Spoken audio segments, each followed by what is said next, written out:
like. The downfall of the highest-ranking official to date in the Epstein saga. Today, the UK fired its ambassador to the United States, Peter Mandelson. First, his name popped up in that Epstein birthday book that was released this week, which includes a note apparently from Mandelson describing Epstein as, quote, my best pal, unquote. Then there was more, much more. Mandelson's name came up over and over in a collection of Epstein emails published today by Bloomberg. Let's bring in Jason Leopold, a senior investigative reporter at Bloomberg who helped publish this report today. Thanks for joining us, Jason. Give us a sense of the type of emails that mentioned former Ambassador Mandelson. Sure. Thanks for having me on, Jake. So these emails, there's about 100 of them between Mandelson and Epstein, and it covers a 5-year span between 2005 and 2010. Importantly, however, there are maybe about 80 or so that span the 2 years in which Jeffrey Epstein was charged with sex crimes in Florida, and following through 2008 when he was trying to fight back against the federal investigation. Mandelson told and within those emails, keep going. Yeah. Within those emails, you see, you read Mandelson, supporting Epstein to the point where he brings up using the art of war, Sun Tzu's art of war, as a tactic to way to fight back against these allegations. There's another email just a day before Epstein reported to prison in 2008, in which he said that this is something that just couldn't happen in Britain. It was essentially a grave injustice what was happening to Epstein. It's true. It didn't happen in Britain. Prince Andrew obviously was named in this scandal. Mandelson told the British tabloid The Sun that he found his words, quote, very embarrassing.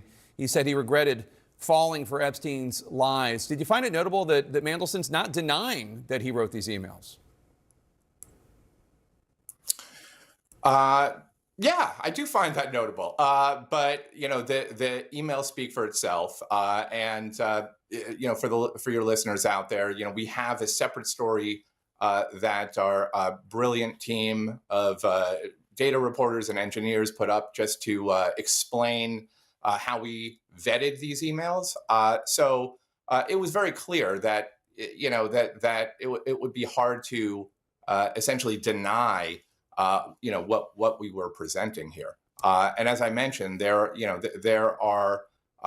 a trove, but in the ones that we reported on, you really get to see how that relationship between Epstein and Mandelson was going, and how it was very close to the point where Mandelson was trying to help him, trying to help him beat back these charges, the federal investigation, and essentially going to work for him, lobbying to some extent, or at least that's what Epstein asked him to do to assist him.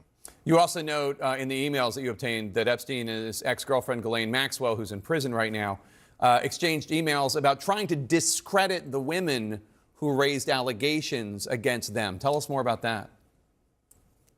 Sure. So this is another story that we published this morning, and this is based on 650 emails that Ghislaine Maxwell and Jeffrey Epstein exchanged, and it really gets to you get to see how close their partnership was, and within those emails there are discussions that's taking place in which Maxwell, you get the sense that the heat is turning up on Maxwell, and she is discussing with Epstein how they can discredit ultimately Virginia Giuffre. And she asked him and this is in 2014, by the way, in an email, can you give me whatever your attorneys have, the files on Virginia? And basically within those files, whereas it appears to be some sealed documents, confidential documents, and sometime later, a story pops up in the New York Daily News related to what was in those confidential files. Fascinating stuff. Like and subscribe.